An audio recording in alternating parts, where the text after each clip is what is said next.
Hello guys! Hello! This is for Gemini.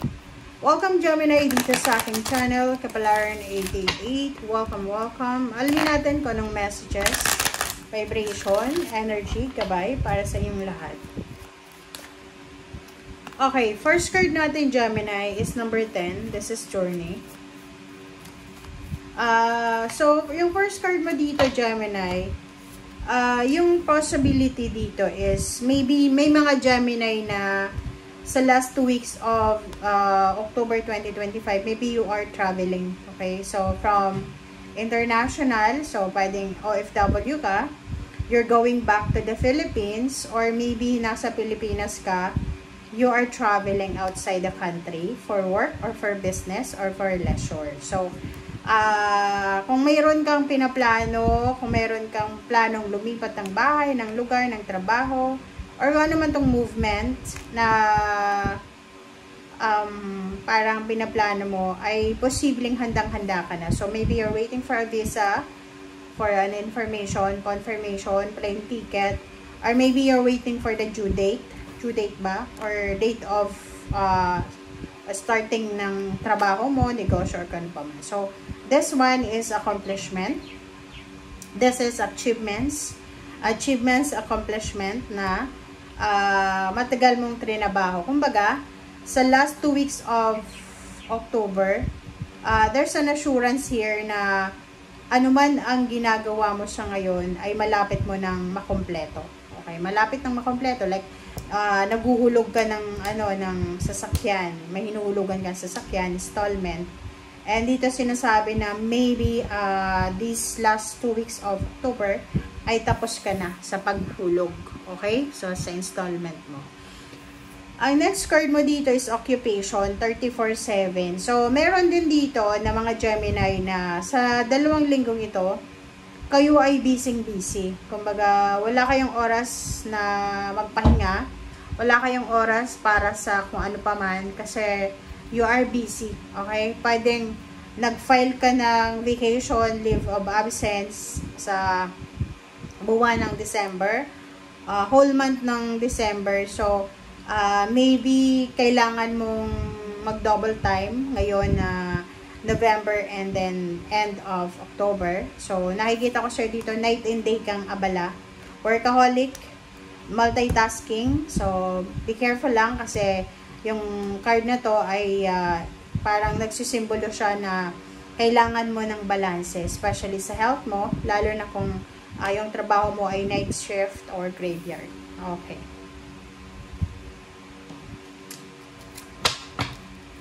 So, let's check the second deck, Gemini.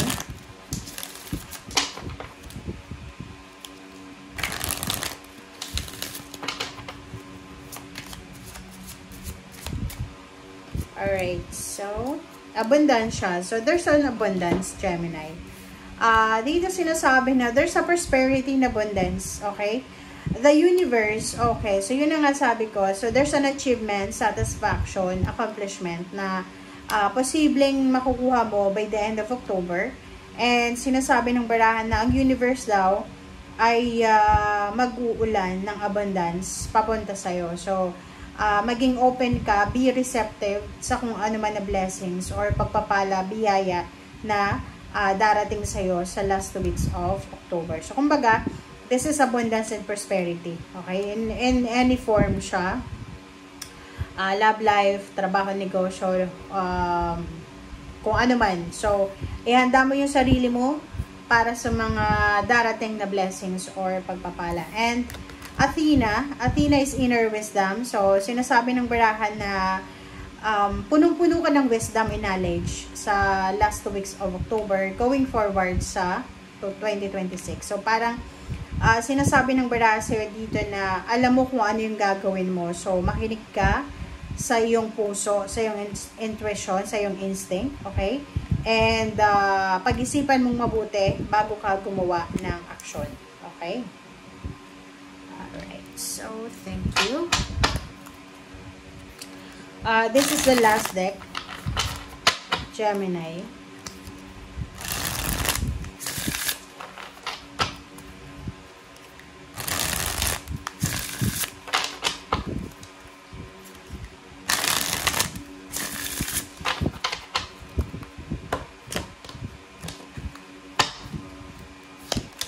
Okay, first card natin, this is Page of Cups. This is future regarding love life. This is your dream.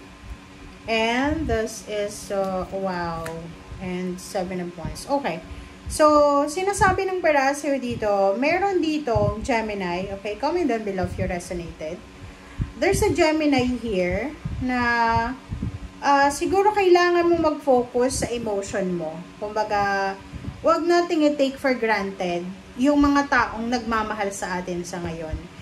Yung mga taong sinusuportahan kayo emotionally, family, love life, friends, office mates, or someone siya, na alam mo na ang taong ito ay nagkikare talaga sa'yo. Okay? Kasi yung Page of Cups na to, sinasabi ng barahan na mag-iingat tayo sa mga taong iti-take for granted natin sa ngayon.